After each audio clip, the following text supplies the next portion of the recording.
Então, o primeiro exercício diz o seguinte: muitos de nós criamos uma dependência tão grande da energia elétrica que não é mais possível viver sem ela. Ao observarmos com atenção o interior das residências, podemos notar a quantidade de aparelhos ligados na energia elétrica. A tabela a seguir mostra alguns dos aparelhos elétricos usados em uma residência, a tensão em que estão ligados, a potência consumida e a quantidade de horas que eles ficam ligados por dia. Aí você tem ali os aparelhos, a tensão, potência e horas por dia. Os aparelhos estão todos ligados corretamente na tensão nominal. Se o quilowatt-hora, né, isso aqui significa quilowatt-hora, então se o quilowatt-hora custa 80 centavos, qual que é o gasto mensal de 30 dias com esses aparelhos? Então a gente tem que lembrar que o consumo de energia elétrica ele é dado pelo produto da potência de cada aparelho vezes a quantidade de tempo que ele fica ligado. Como a gente tem aqui quilowatt-hora, aqui essa potência, depois a gente tem que deixar ela em quilowatt e, consequentemente, o meu tempo tem que estar em hora. Então, se eu for fazer análise para cada aparelho desse, esse aqui será por meio da mesma equação, né? Então, olha só, energia elétrica será igual à potência desse aparelho, 4.400. Então, ó, 4.400. E quantas horas ele fica ligado por dia? 1 hora. Quando a gente faz essa multiplicação, a gente vai encontrar aqui 4.400 watts, certo? Esse aqui é outro aparelhinho. Qual que vai ser a energia elétrica que ele consome? É a potência vezes o tempo. Então, a potência é 220 e o tempo que ele fica ligado, 12. Pessoal, vocês querem que eu fique fazendo aqui a continha de multiplicação ou eu posso colocar a resposta? Então, beleza. Então, fazendo essa multiplicaçãozinha aqui, a gente chega como resposta 2.640. Quem tiver calculadora aí pode ir conferindo também, tá? Então, 2.640 watts. Aí aqui também eu tenho que fazer a multiplicação. Então, a minha energia elétrica ela será igual à potência 110, que multiplica as horas por dia vezes 6. Quando eu faço essa multiplicação, eu encontro 660 watts. E aqui eu tenho do computador, então a energia elétrica será igual à potência dele, que é 220, vezes a quantidade de horas que fica ligado por dia, que é 6. Quando eu faço essa multiplicação, dá 1.320 watts. Então, o que significa os valores que eu tenho aqui? Isso aqui é a quantidade de potência que eles consomem em um dia. Então, vou pegar do ar-condicionado e vou colocar aqui embaixo, ó. Então, do ar-condicionado, eu terei aqui a energia elétrica dele, vai ser igual à potência dele, que é 660, vezes a quantidade de horas por dia, que é 8. Quando eu faço isso, eu encontro aqui 5.280. Então, 5.280 watts. Aí sim, agora, quando eu faço a soma, aí eu vou encontrar aquele valorzinho. Isso aí. Aí eu encontro como resposta, então, 14.300 watts. Só que lembra que ali em cima eu falei para vocês que eu tenho que ter a minha resposta aqui em quilowatt, porque que eu tenho quilowatt-hora. Para passar de watt para quilowatt-hora, basta a gente dividir esse meu número por 1.000. Sempre eu vou pegar ele e vou dividir por 1.000. Então, eu fiz aqui primeiro o cálculo da minha potência multiplicando o intervalo de tempo que ela fica ligada. Aí eu achei que em um dia esses aparelhos consomem 14.300 watts. Quando eu divido aqui por 1.000, eu encontro como resposta 14,3 quilowatts. Então, essa aqui é a minha potência. Deixa eu arrumar esse 14 aqui que ficou horrendo. Então, aqui, ó, eu tenho que em um dia eles consomem 14,3 quilowatts. Mas o exercício quer saber o gasto mensal em 30 dias. Então, como ele quer saber o gasto mensal em 30 dias, eu vou pegar esse meu valorzinho aqui e vou multiplicar por 30. Então, quando eu faço aqui, ó, 14,3 vezes 30, esse aqui eu vou fazer a continha. Então, a 0 vezes 3 vai dar 0, 0 vezes 4 dá 0, 0 vezes 1, 0. Mais 3 vezes 3 dá 9, 3 vezes 4 dá 12, vai 1. 3 vezes 1, 3, mais 1, 4. Então, quando a gente soma aqui, aqui dá 0, aqui dá 9, aqui dá 2 e aqui dá 4. Então, vamos analisar. Quantas casas decimais o de cima tem?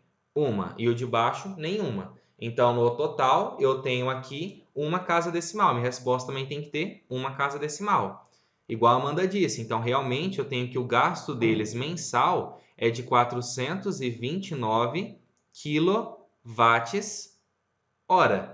certo? Então, esse aqui é o consumo deles mensal. Só que agora eu ainda tenho que determinar qual que vai ser o gasto, o custo disso.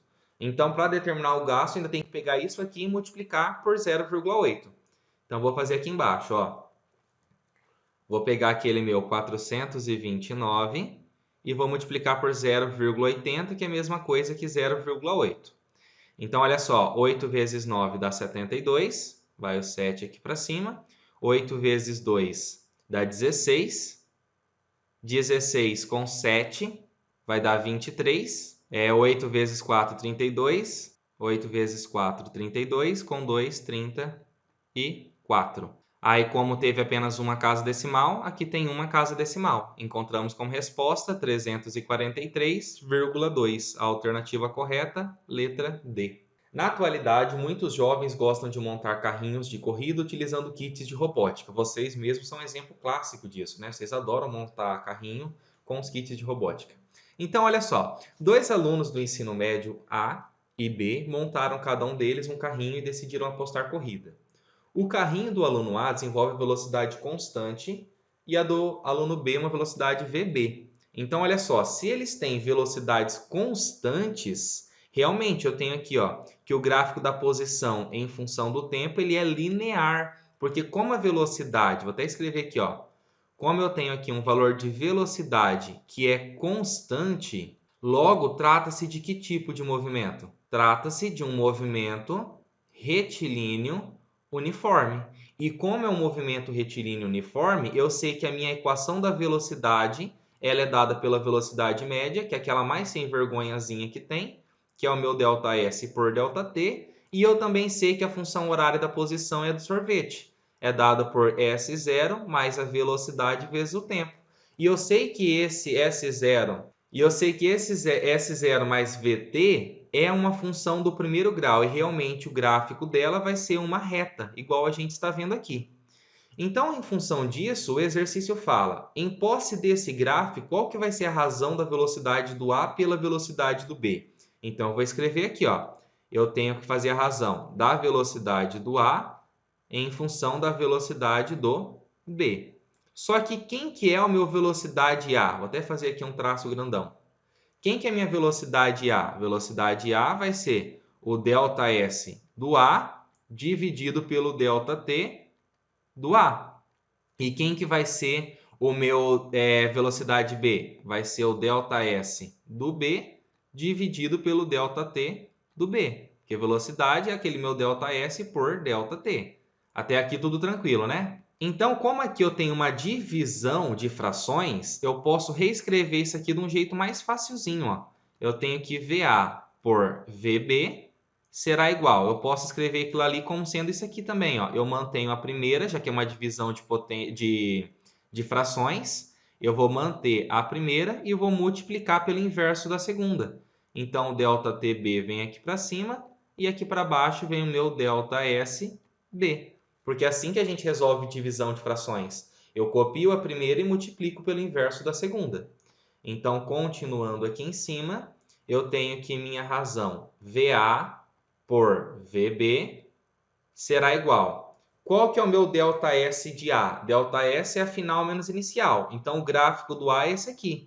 A posição final que ele se encontra é essa posição aqui de 25 e a posição inicial é essa aqui de 10. Quanto que dá a diferença de 25 menos 10? 15. Então, meu ΔSA ele vale 15. E ele fez isso em qual intervalo de tempo? Ele tinha aqui um tempo inicial final de 5 e o tempo inicial aqui valia 0. Então, 5 menos 0, a gente encontra aqui que o meu ΔTA ele vale 5 vezes. Qual que é o meu ΔT do B? O gráfico do B é esse aqui, um pouco mais inclinado. Então, olha só, o tempo final dele era 5 e o tempo inicial dele era 2. Qual que é a diferença? O final menos o inicial, 5 menos 2 dá 3. Então, aqui eu multiplico por 3, certo? E aqui embaixo eu tenho meu ΔS do B. Qual que é a variação da posição do B? A variação da posição do B será, ó, a posição final dele é essa aqui de 25 e a inicial aqui embaixo ela valia 0. Então, eu posso colocar que 25 menos 0 vai ser 25. Só que quando eu resolvo essa divisão aqui, ó, de 15 dividido por 5, eu encontro o resultado de 3. Então, consequentemente, eu tenho aqui que a minha razão do VA pelo VB vai ser bem tranquilinha. Vai ser 3 vezes 3, 9. E embaixo ainda continua o 25. Logo, a nossa alternativa correta será aqui a nossa letra A. Nunca foi tão fácil. Então, esse exercício diz o seguinte: nós temos 3 jovens L, A, C que moram na mesma sala, na mesma rua, tananã. Então, vamos fazer aqui uma reta. Então, beleza, olha só, eu tenho 3 jovens L, A, C, certo? Que eles estudam na mesma sala e moram na mesma rua. L mora na casa número 80, A na casa número 220 e C na casa número 325. Então, vamos escrever aqui. Aqui primeiro, nós temos o L, que o L é o Lucas, certo? Aí eu tenho ali que o A, que vai ser o Alexandre. Não, vou colocar aqui a Amanda, porque o Lucas e a Amanda são bem BFF. Então aqui, ó, aqui vai ser a Amanda. E a Amanda, ela mora aqui na rua número 220, certo? E depois nós temos ali o C, a Camille. Então aqui vai ser a Camille. Então, beleza. Então, eu tenho aqui o Lucas, a Amanda e tem a Camille. E conforme a gente pode ver, essa minha trajetória ela aumenta para cá. Certo? Então, beleza. Eu só entendi isso até agora. Que eu tenho o Luquinhas, a Amanda, a Camille e cada um mora na posição que está informada aqui. Aí fala ali, ó, que o número das casas indicam a distância em metros em que suas entradas estão do início da rua. Os 3 combinam de fazer tarefa na casa da Amanda, porque a Amanda faz aquele bolo maravilhoso. Então, para isso, o Luquinhas ele sai daqui e ele vai lá para a casa da Amanda, com uma velocidade de 2 metros por segundo. No mesmo instante de saída do Lucas, a Camille também sai ali da casa dela. Então a Camille também vai sair ali da casa dela e vai vir aqui para a casa da Amanda. E a Camille também vai ter uma certa velocidade V, que é o que eu quero saber. Porque fala o seguinte, olha só, qual que vai ser a velocidade da Camille se ela chega junto com o Lucas lá na casa da Amanda? Eles chegam ao mesmo tempo. Então, olha só, a primeira análise que eu posso fazer daqui é o seguinte. Como é que eu sei a distância, a posição da casa de cada um deles, eu consigo determinar de quanto que foi a variação da posição. Porque a variação da posição é a posição final, aqui ele vai estar ali no 220, de onde o Luquinha saiu, que é 80. E quando a gente faz essa continha, a gente encontra aqui um ΔS igual a, deixa eu olhar aqui, 140. Então, a gente encontra aqui um ΔS igual a 140 metros. Então, olha só o que eu sei do Lucas. Eu sei que ele tinha uma velocidade de 2 metros por segundo e que o ΔS era de 140 metros. E como é uma velocidade constante, eu consigo determinar quanto tempo o Luquinhas gastou. Porque olha só, pela equação da velocidade média, a velocidade média do Luquinhas será igual ao ΔS do Luquinhas dividido pelo ΔT do Luquinhas. Então a velocidade dele é 2, o ΔS que ele vai percorrer é 140 e aqui embaixo eu tenho o ΔT do Luquinhas. Então eu vou multiplicar cruzado ali então, ó. 2 vezes ΔT Luquinhas, eu encontro aqui 2 ΔT Luquinhas, igual a 1 vezes 140, encontro aqui 140. Então, o ΔT do Luquinhas será igual a esse 140 dividido por 2. Quando eu faço essa divisão, eu encontro aqui que o Luquinhas ele demorou um intervalo de tempo ΔT igual a 70 segundos. Então, isso quer dizer que a Camille, eu não sei qual é a velocidade dela, só que eu sei que ela demorou o mesmo tempo. Então, o ΔT da Camille é o mesmo, é um ΔT de 70 segundos. Aí, para determinar a velocidade dela, fica a coisa mais teta do universo. Vou pegar aqui rosinha. Então, olha só, porque aqui eu consigo determinar também qual que é o ΔS da Camille até chegar na casa da Amanda, que vai ser a posição ali, a diferença dessas posições, certo? Aí aqui vai ter um sinal negativo, tudo mais, só que isso nem interessa, porque só vai mostrar que a velocidade dela é negativa porque está indo contra o sentido da minha trajetória, certo? Então aqui eu posso fazer direto, ó, 220, que é a posição final dela, menos a posição inicial dela, que é de 325. Quando a gente faz essa subtração, a gente vai encontrar aí um ΔS igual a menos 105 metros. Então essa é a distância que ela vai percorrer, menos 105 metros. Aí, novamente, pela equação da velocidade, eu tenho que a velocidade da Camille será igual o ΔS da Camille dividido pelo ΔT da Camille. Então, a velocidade dela é o que eu quero descobrir. Será igual, o ΔS que ela percorre é menos 105 dividido por 70. Essa continha aqui eu vou fazer, tá bom? Então, eu vou fazer aqui embaixo, ó, 105 dividido por 70. 70 vezes 1 é 70. 70 é 105 menos 70, a gente sabe aqui que vai sobrar 35. Não dá para dividir, eu coloco uma vírgula aqui e acrescento um zero. Tampo esse zero, tampo esse zero. 7 vezes que número dá 35? 5. Aí vai dar exatamente 350 e sobra zero. Logo, eu acabo de determinar aqui que a velocidade da Camille ela vai ser igual a menos 1,5 metros por segundo. E vale a pena ressaltar, mesmo o exercício perguntando aqui apenas um módulo, então só o valor positivo, que vai ser aqui a letra A, vale a pena a gente ressaltar também a análise física. Por que tem esse sinal negativo? Por que a velocidade dela é negativa? Quer dizer que ela foi de costa? Não. Significa que ela está indo para o sentido contrário ao sentido que aumenta a minha trajetória. A minha trajetória ela aumenta para a direita. E a Camille ela está indo para a esquerda. Então, isso significa que a velocidade dela tem sentido contrário ao sentido positivo da minha trajetória. Muitos motoristas dirigem de forma imprudente sem manter a distância adequada do veículo que se encontra à sua frente. Em uma emergência, se o motorista da frente frear bruscamente, há necessidade de espaço e tempo para o motorista que está atrás frear e evitar a colisão. Quanto mais alta for a velocidade, maior deverá ser a distância entre os veículos. Em um trecho retilíneo de uma rodovia, dois veículos de mesma marca e mesmo modelo movem-se com velocidades idênticas de 108 km por hora. Então, eles estão aqui a uma velocidade de 108 km por hora, certo? Eu não sei o que o exercício vai perguntar, tá? Mas eu já vou passar para o sistema internacional. Então, eu tenho que dividir ele aqui ó, por 3,6. Toda vez que é de quilômetros por hora para metros por segundo, a gente divide por 3,6. E quando a gente faz essa divisão, a gente vai encontrar aqui uma velocidade de 30 metros por segundo. Um atrás do outro, separados por uma distância de 5 metros. Então, a distância entre eles é uma distância de 5 metros. Olha só que beleza. Já está aqui em metros por segundo e aqui metros. Então, beleza. Repentinamente, o motorista do carro da frente freia bruscamente o seu veículo num local impossível de fazer ultrapassagem nem sair da pista. O motorista do carro que se movimenta atrás, ele demora um intervalo de tempo de 0,5 segundos para observar que o carro da frente está freando e aciona o seu freio do carro.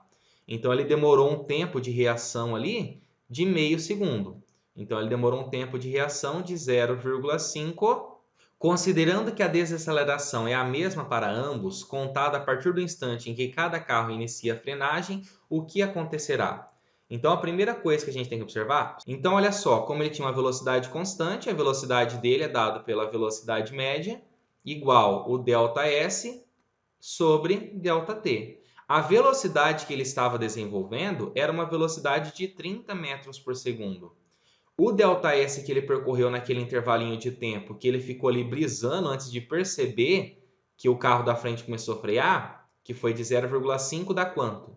Multiplica cruzado. ΔS vezes 1, encontramos aqui um ΔS. Igual 30 vezes 0,5 é 30 vezes meio. Então, nós encontramos que antes dele começar a perceber que o da frente estava freando, ele percorreu 15 metros. Então, como esse carro que estava atrás ele percorreu 15 metros a mais que o da frente antes dele começar a frear, e a distância entre eles era de 5 metros, nós temos que a colisão ela é inevitável. E, consequentemente, qual será a nossa alternativa correta? Será aqui a letra C. Haverá colisão, pois o carro que está atrás percorrerá 15 metros a mais do que o carro da frente até parar. O disjuntor é um dispositivo que apresenta duas funções distintas. Ele funciona como uma chave que pode ligar e desligar o circuito e também como protetor da rede de energia elétrica. Em uma sala, os fios elétricos estão conectados para um disjuntor que permite a passagem de 15 A. Os aparelhos existentes nessa sala e conectados aos fios que passam por esse disjuntor estão mostrados nessa tabela a seguir. O disjuntor não corre o risco de desarmar, desligar, se forem ligados simultaneamente quais aparelhos. Então, olha só, o disjuntor ele suporta essa corrente elétrica máxima de 15 A. Então, a primeira coisa que eu tenho que determinar é qual que é a corrente que cada um desses aparelhos me proporciona. E o que eu tenho de informação? Eu tenho a minha potência e eu tenho informação, a minha corrente, a minha tensão elétrica. Então, nós podemos utilizar a equação do π. Qual que é a equação do π? Que a potência é o produto da minha corrente pela minha DDP. Então, como eu quero saber só o I, eu pego esse U que está multiplicando e passo ele para o lado de cá, dividindo. Tranquilo isso, né? Então, isso significa que toda vez que eu quero calcular a minha corrente I, a equação proveniente ali do π, basta eu pegar a potência e dividir pelo valor da minha DDP. Então, olha só, aqui eu já posso calcular, então, qual que vai ser a minha corrente I do meu CL. O que é CL? Do conjunto de lâmpadas. Será igual à potência dessas lâmpadas dividido pela tensão delas. Então, a potência delas é 110, dividido pela DDP delas, que também é 110. Qual que vai ser a minha corrente do ar-condicionado, do AC? Vai ser a potência dele, que é 1.100, dividido pela DDP, que é de 110. Qual que vai ser a minha corrente do meu computador? Vai ser a potência do meu computador, que é 330, dividido pela DDP, que é 110. E qual que vai ser a minha corrente que passa pelo aspirador de pó? Vai ser igual à potência do meu aspirador de pó, que é 990, dividido pela minha DDP, que é de 110. Então, quando eu faço essa continha aqui, ó, do conjunto de lâmpadas, 110 por 110, eu encontro aqui uma corrente de 1 A. A do ar-condicionado, eu posso cortar esse zero com esse zero. 11 dividido por 11 é 1, com mais um zero, 10 A. Aqui eu posso cortar esse zero com esse zero, 33 dividido por 11, 3 A. E aqui eu posso cortar 0 com 0, 99 dividido por 11, eu encontro aqui 9 A. Então aqui olha só como foi tranquilinho. Eu já determinei qual que é a minha corrente que passa por cada componente eletrônico ali que eu tenho. Então o disjuntor ele não vai desligar se eu ligar todos. Se eu ligar todos, quanto que dá a soma? Olha só, 10 com 1, 11, 11 com 9, 20, 20 com 3, 23. Ele suporta só 15, então essa aqui já é falsa. Se eu ligar todos, ele vai desligar. Ele não vai desligar se eu ligar o ar-condicionado e o aspirador de pó. Então, olha só, aqui eu tenho o aspirador de pó e aqui eu tenho o ar-condicionado. Quando eu somo 10 com 9, dá 19. É maior do que o 15, que é o tanto que ele suporta. Então, essa aqui ela também é falsa, certo?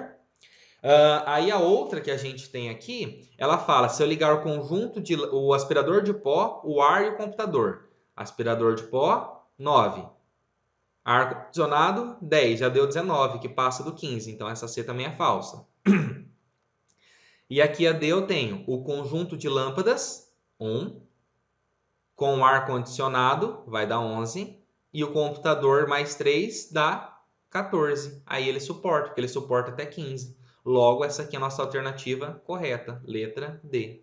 E aí não é porque se eu ligar o ar-condicionado, que vale 10, e o conjunto de lâmpadas, que vale 1, já dá 11, e o aspirador de pó ia dar 20. Então, ela também é falsa. O morador de uma residência utiliza um chuveiro de dados nominais. Então, olha só os dados nominais, né? 4.000 watts quando ele é ligado por uma fonte de 127 volts, ligado na tensão de 127 volts. Nessa residência, há a possibilidade de efetuar ligações tanto em 127 volts quanto em 220 volts. Orientado por um amigo, com o intuito de economizar energia elétrica, ele trocou o chuveiro por um outro, que tem aqui 4.000 watts quando é alimentado a 220 volts. Se os fios em ambas as ligações foram devidamente adequados para que as perdas de energia neles pudessem ser desprezadas, Então, a energia consumida nos chuveiros para o mesmo intervalo de tempo de funcionamento será... Então, olha só, eu estou falando de energia elétrica consumida. A energia elétrica, conforme a gente viu desde o primeiro exercício, ela é igual ao produto da potência de um determinado aparelho e o intervalo de tempo que ele fica ligado. E olha só, ele fala que eles ficam em um mesmo intervalo de tempo. Então, o que vai diferenciar o consumo de energia elétrica é a potência. Mas olha uma coisa aqui, campeão de Deus. Olha só, quando ele é ligado a 127 volts, qual que é a potência dele? 4.000 watts. E se ele é ligado a 220, qual que é a potência dele? 4.000 watts. Então a potência não é a mesma? E se a potência é a mesma, logo eu tenho que a energia elétrica consumida será a mesma nas duas ligações. Tanto o primeiro em 127 volts, quanto o segundo a 220 volts, porque a potência elétrica que eles possuem vai ser a mesma. Então, olha só, Andrômeda é uma imensa galáxia do universo que dista 2,5 milhões de anos-luz da Terra. Então, eu vou escrever aqui, ó, a distância de Andrômeda é igual a 2,5 milhões. Se pudéssemos observar hoje a explosão de uma estrela dessa galáxia, significaria que ela explodiu há 2,5 milhões de anos atrás.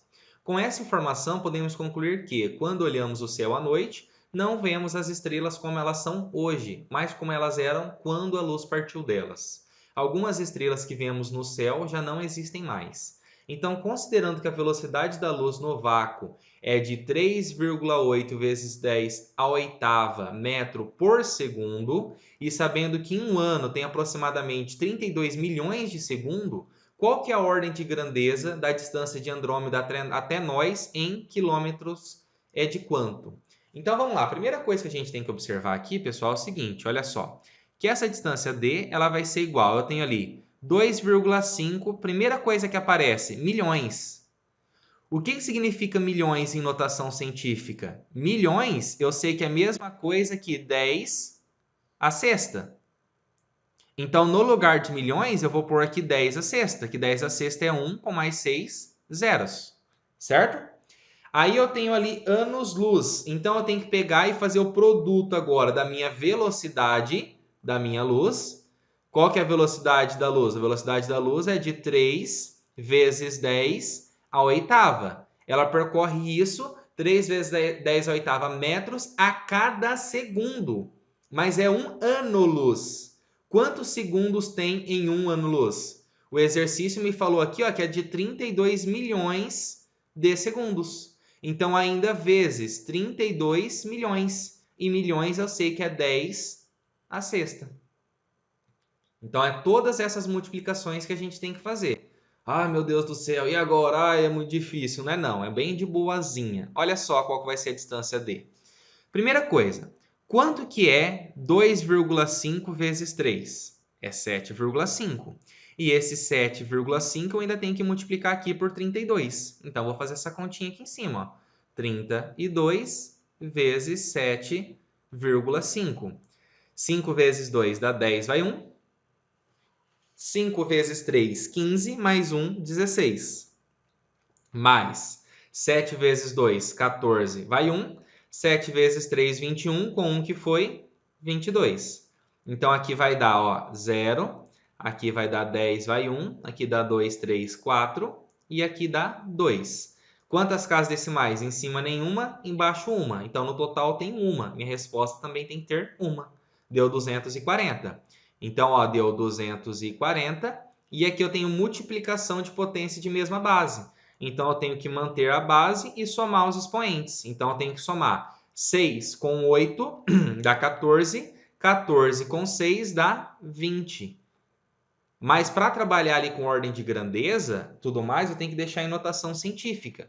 Então, minha distância D ela será igual. Para ficar em notação científica, o número tem que estar entre 1 e 9. Entre 1 e 10, né? Então, será aqui, ó, 2,4 vezes 10 a quanto agora? Eu tenho que lembrar, toda vez que eu tenho uma potência de 10 elevado a x, quando eu ando com a vírgula uma casa para a direita, geralmente para a direita aumentar. Só que aqui é o inverso, eu tiro 1 do meu expoente.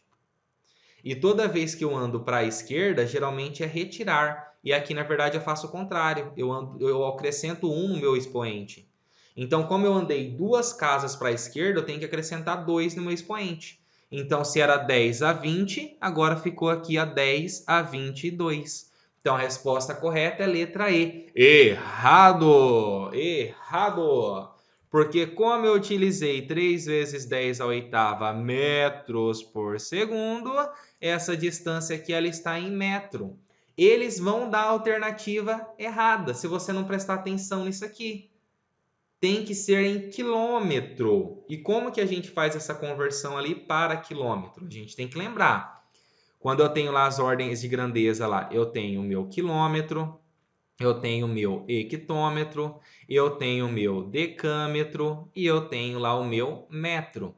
Toda vez que eu ando daqui para cá, eu multiplico por 10. Toda vez que eu ando daqui para cá, eu divido por 10. Mais aluno de ensino médio que ano que vem vai estar na faculdade, não multiplica por 10 nem divide por 10. Aqui ele vai multiplicar por 10 a menos 1. Porque multiplicar por 10 a menos 1 é a mesma coisa que eu dividir por 10.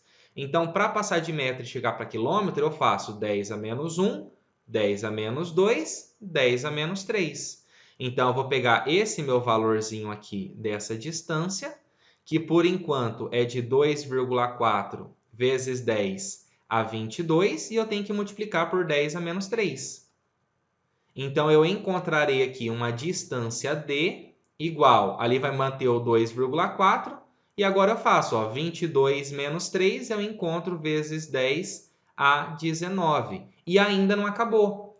Porque lembra que para a gente fazer a análise da ordem de grandeza, eu tenho que sempre considerar o valor da raiz de 10? E raiz de 10 é aproximadamente 3,6. O número que acompanha aqui é 2,4. Ele é menor do que a média. Ah, então se ele é menor, eu não preciso acrescentar 1 aqui no meu expoente. Eu mantenho. Então, logo, a minha alternativa correta será a letra D, elevado a 10 a 19. Agora, se aqui minha resposta fosse 5 vezes 10 a 19, como 5 é maior do que esse 3,6, eu teria que acrescentar 1 no meu expoente, aí ficaria 10 a 20. E agora vamos para o exercício, que, sério mesmo, pessoal, esse exercício aqui não pode errar, não pode errar. Cai em física, cai em matemática, e é sempre o mesmo jeito para resolver. Olha só, as construções elevadas, como as torres, fascinam as pessoas, e em especial os turistas. Em uma viagem turística, uma pessoa depara-se com uma torre elevada e aproveita para fazer uma selfie. Para deixar registrado, ela quer saber a altura dessa torre, mas não encontra essa informação com facilidade. Observou que naquele momento havia sol, que projetava sombra no solo e que o solo era o plano horizontal. Resolveu efetuar algumas medidas para o posterior cálculo da altura da torre, e a altura do turista era de 1,8 metros e naquele momento a sua sombra media 36 centímetros, enquanto a sombra da torre era de 13,5 metros. Considerando essas medidas estejam corretas, qual que é a altura da torre? Aqui eu poderia fazer um desenho mostrando a parte de sombra, tudo mais, mas não precisa. Falou de altura e sombra, é proporcionalidade. Então, eu sempre vou fazer Hzão por Szão é igual a Hzinho por Szinho. O que é Hzão? A altura maior. O que é Szão? A sombra maior. O que é Hzinho? É a minha altura menor. E o que é Szinho? Minha sombra menor. Então, quem que vai ser o meu Hzão? Hzão vai ser a altura da torre. É o que eu quero descobrir. A altura, tá, pessoal? Aqui em H para manter o sistema internacional lá, né? Que a altura é algo assim. Beleza. Então, olha só. Então, Hzão é a altura da maior e o Szão é a sombra da maior. E olha só, qual que é a sombra da torre? A sombra da torre é esse valor aqui, ó, 13,5 metros. Então, aqui em sombrona, eu coloco 13,5. Igual, qual que é a altura do cara? A altura do turista é 1,8. Então, aqui eu coloco 1,8. E qual que é a sombra do cara? 36 centímetros. Ah, então aqui eu coloco 36. Não, porque lembra que para passar de centímetro para metro, eu tenho lá ó, metro, decímetro, centímetro. Para passar de centímetro para metro, eu tenho que dividir por 10 duas vezes, que é a mesma coisa que eu dividir por 100. E quando eu faço 36 dividido por 100, eu encontro aqui como resposta 0,36. Sempre tem que colocar nas mesmas unidades. Então, esse aqui é o único detalhe que tem que sempre prestar atenção. Aí, agora, o que eu faço? Multiplico cruzado. Hzão vezes 0,36, 0,36 Hzão. Igual 1,8 vezes 3,5. Vamos fazer conta. Então, olha só, 13,5 vezes 1,8. 8 vezes 5 dá 40, sobe o 4. 8 vezes 3, 3 vezes 8, 24, com 4, 28. 8 vezes 1, 8, com 2, 10. Mais 1 vezes 5, 5, 1 vezes 3, 3, 1 vezes 1, 1. Quando eu somo aqui, então, encontro 0. Aqui, 8 com 5 vai dar 13, vai 1. 1 com 3 dá 4 e 1 com 1 dá 2. Aqui, olha só, tem uma casa decimal, aqui eu tenho uma casa decimal. Então, no total, tem duas casas decimais. Minha resposta também tem que ter duas casas decimais. Então, aqui deu 24,30. Então, 0,36 está multiplicando, vai para o outro lado dividindo. Vai dar 24,30 dividido por 0,36. O de cima tem duas casas decimais. O de baixo também tem duas casas decimais. Então, eu posso cortar a vírgula. Então, a continha que sobra para eu fazer aqui para determinar a altura vai ser igual a 2.430 dividido por 36, porque 0 à esquerda não vale nada. Então, vamos fazer essa divisão aqui agora, então. 2.430 dividido por 36. Então, vamos lá. 36 vezes que número vai dar próximo aqui de 243? Se eu não me engano, vai ser por 6. Vamos ver. 36 vezes 6. 6 vezes 6, 36. Eu vou fazer esse aqui, pessoal, o cálculo tudo detalhado, porque se alguém tiver dúvida na divisão aqui, já vai prestando atenção, tá bom? E 6 vezes 3, 18. Com 3 dá 21. Realmente vai ser isso aí, 216. Então, por 6 dá 216. Quando a gente subtrai aqui, que eu corto, fica 3 e aqui fica 13. 13 menos 6 fica 7. 3 menos 1, 2. E eu crio abaixo agora aqui o meu 0. Agora, 36 vezes que número vai dar próximo aqui de 270? Eu acho que vai ser vezes 7. 36 vezes 7. 6 vezes 7 é 42 sobre 4. 3 vezes 7, 21. Com 4, 25. 252. Então, vezes 7 menos 252. Aqui vai sobrar como resposta 18. Não dá para dividir, coloco vírgula aqui e um zero para cá. 36 vezes que número vai dar 180? Exatamente 5. Então, 36 vezes 5 dá 180, menos 180, 0. Logo, eu encontro que a minha resposta final, a minha altura, será igual a 67,5 metros. Beleza?